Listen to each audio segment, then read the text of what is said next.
இந்த யூடியூப் பார்க்குறவங்க லைக் பண்ணுங்கள், ஷேர் பண்ணுங்கள், சப்ஸ்கிரைப் பண்ணுது. மனுஷால் பிறந்தோன்னு யாரோ எங்கேயோ ஒரு இடத்துல ஃப்ராக்சர் ஆகிடுதுன்னு வச்சிங்களேன், உடனே சர்ஜன்ட்ட போனீங்கன்னா ஆர்த்தோபெடிக் சர்ஜன் பண்ணால் உடனே அழகாக ஆப்ரேஷன் பண்ணுவாங்க. தேவை இருந்தாலும் இல்லாட்டியும் பண்ணிவிடுவாங்க. அது பண்ணி முடித்த பிறகு அவங்க பர்டிகுலர் டேட்லேருந்து நம்மளுக்கு ஃபிசியோதெரப்பி பண்ண சொல்லுவாங்க. நம்ம அந்த ஃபஸ்ட்டு ஸ்டார்டிங்கில் ஒரு 10 டேஸ் பண்ணிட்டோம்னா பின்னாடி ரொம்ப பிரச்சனை வராதுன்னு எங்கள் ஃபிசியோதெரப்பிக்காரர் சொன்னார். அவர் ஹாஸ்பிட்டலேருந்து டிஸ்சார்ஜ் ஆன பிறகு நாங்கள் 2 3 நாள் பண்ணாம விட்டோம். அப்புறம் ஒரு கத்துக்குட்டி ஒருத்தன் வந்தான். அவன் ஒரு 5 நாள் வேஸ்ட் பண்ணான். 8 9 நாள் வேஸ்ட் ஆகிப்போச்சு.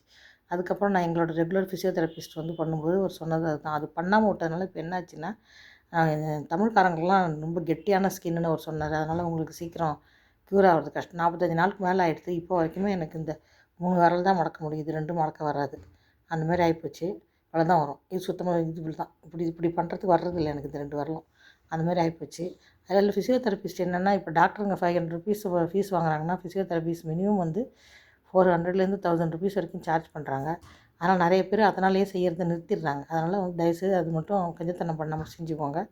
அது உங்களுக்கு செய்யாமல் விட்டிங்கன்னா, எங்கே நீங்கள் ஃபிசியோதெரப்பி பண்ணாமல் விட்டிங்களோ அந்த இடம் திருப்பி வருமாங்கிறது பெரிய சந்தேகமாக இருக்குது. அது பெரிய பின்னாடி இப்போ நம்மளுக்கு பிரச்சனை கொடுக்குது. நம்மளுக்கு கை கால் வேணும், எங்கே அந்த பார்ட் திருப்பி நம்மளுக்கு வேலை செய்யணும்னா கம்பல்சரி ஃபிசியோதெரப்பி பண்ணி தான் ஆகணும். அதை மட்டும் எல்லோரும் நோட்டீஸ் பண்ணிக்கோங்க. லைக் பண்ணுங்கள், ஷேர் பண்ணுங்கள், சப்ஸ்கிரைப் பண்ணுங்கள்.